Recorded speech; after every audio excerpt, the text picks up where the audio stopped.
Alright guys, shifted position here. I got my main man down here, Simon from Ipswich. How you going? He's, you guys well aware now, he's one of the senior coaches here on board with Team Pearce, and you know, I'm getting a fair few questions about Team Pearce and the coaches I have underneath me and things like that as well. And you know, a brief outline of what it is, you know, me as an overseer with the amount of athletes and potential athletes and people want to change their lives and coming through and wanting to be a part of the team. I want to be able to cater for everyone, and I never want to be seen as someone that's pushing someone else onto someone else because I don't have the time, you know. So the way I see it is that if someone's going to be a coach under me, I need to be using them for coaching purposes as well. So you guys are well aware, like I have Alma and Simon here, they put me through my paces in the gym because fuck, like if they're not good enough to train me, what good use they are for you. So that's my analogy on it, and if I was to use them, you know, as far as everything else goes, it's not rocket science, just understanding the basics and pushing someone hard enough. I mean, Simon, from when you've pushed me in the gym a few times, realistically the difference from me to really any other clients isn't that much, is it? No, not really. Everyone's got their limit that they've got to hit. You just got to find it. Yeah, man. Like you just got to understand. You know, correct me if I'm wrong, but the amount of clients that you're training, the overall basis of it is pretty level across. Yeah. You know, it's just obviously people with certain genetics or different workloads or different goals, you know, set tasks or injuries. But essentially the basis of it is you're just trying to train someone as hard as you can. Yeah, that's right. Yeah. Yeah, so you know that's the brief outline of, you know, who I choose to be on my team as far as who's going to be looking after the athletes that I have, because we're producing some top quality athletes and top quality people and transforming them into the physiques that we want, you know. So down here today, Simon's come down, taking some time out to train me today, which I appreciate very much. So we're going to be breaking down shoulders today, and just like every other workout, we're trying to hit all heads through the shoulder and the triceps. Okay, so you know, the discussion we kind of want to get through today for you guys, first putting myself first in this instance, is understanding how to put together a program. And when we're trying to put together a program for ourselves, or you know, Simon will discuss after, you know, how he puts together his programs for certain athletes. The main basis behind it is, and what we're trying to demonstrate for you guys, is you can't actually shape a muscle.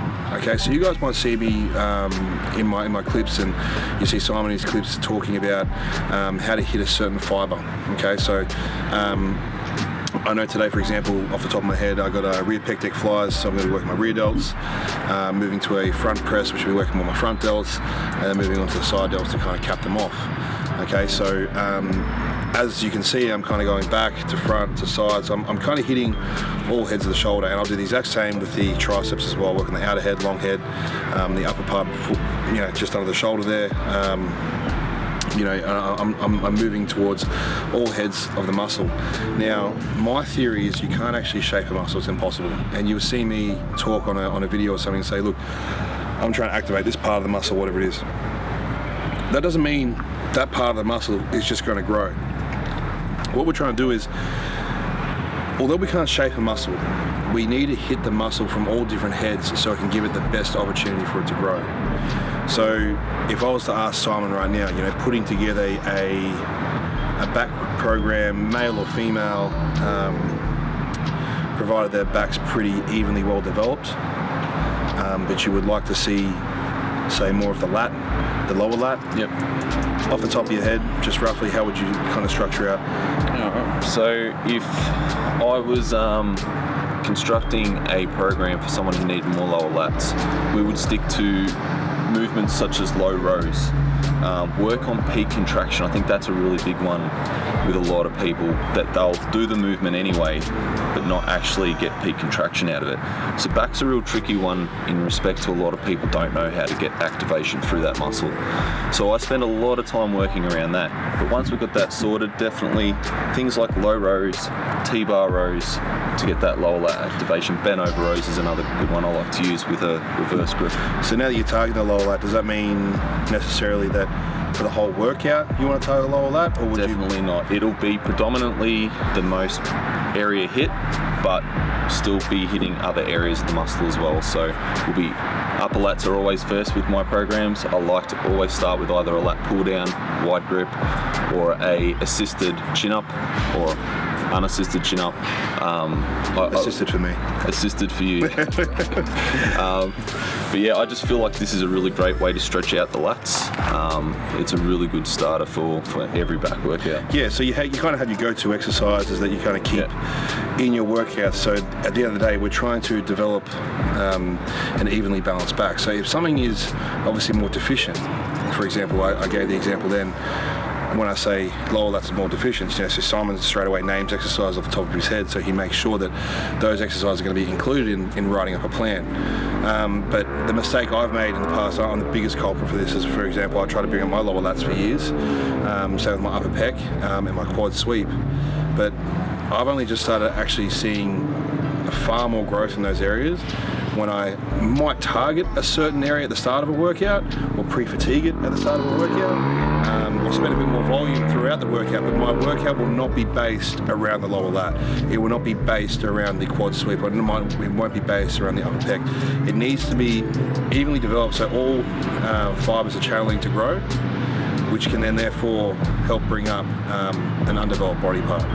So, you know, that's why even for me today, with my shoulders now are being outgrown by my arms, so I'm putting a bit more volume in my shoulders. But more so, I'm not happy with my rear delt. So as you guys would have heard before, me channeling more into the rear delt at the start of the workout, where I've got a little more focus, I can really pump more blood in there, I'm not as tired, where a lot of people start with presses, side raises and rear delt to the end. You know, it's very common. I used to do that, where I did that for years and years, and although I did like it, I've had shoulders coming over to the front now. My rear delts have kind of smoothed down around the back, and that's why I've got to hit my rear delts first, because I know if I hit them towards the end of a workout like I did in the past, I've got to be honest with myself, I'm lazy. I'll get lazy towards the end of the workout. I don't want to put everything in into my rear delts. Okay, so yeah, I mean, what we're trying to say to you guys is that, you know, again, we can't necessarily shape the muscle. Okay, to make it grow though, you need to be making sure you hit every single fiber. So you might be hitting every single fiber under a big compound movement. Okay, but as we've spoken about in the past, you might have overcompensating areas that might take over. Okay, I know with Simon, for example, somewhere like his chest is a very dominant body part on him. So for example, things like putting together an arm workout for someone like Simon, we've got to be very careful in what we use, because too many pressing movements, like a close grip press or a dip or something like that, I know straight away just looking at Simon, you know, his chest will be overstimulated, not his arms. Okay, so we need to take those things in consideration when designing a program. So you really need to be looking at it when designing a program, what you need, not necessarily what you want. Okay, like a good example is with me myself as well. Like, you know, I love squatting, but everyone knows I got a good pair of glutes on me, you know, so I've got to be very careful on where I'm structuring my squats, because even though squat is a good movement for me for overall leg development, if I put them at the start of my workout, for say, I know my glutes are going to be taking over. I'm not going to give a stimulus through my quads, which quads are a lacking muscle for me right now. So yeah, final thing I was going to have for you guys, you know, don't overcomplicate something. Look at your program, look at your physique and say, what tools do I need to use, as in machine work or exercise? What tool do I need to use to craft the physique that I want to chip away at it? Awesome, guys. Any questions on today, feel free to, you know, send them across to us. We're loving all the questions we're getting back, even the questions about you know, Simon in the background here training me and things like that, and Alma as well. You know, I'm more than happy to promote those guys and give you guys insight, you know, what's happening with them. But you know, we're loving all these questions you're firing us. It's really keep us on our toes. So keep shooting it through. Until next time.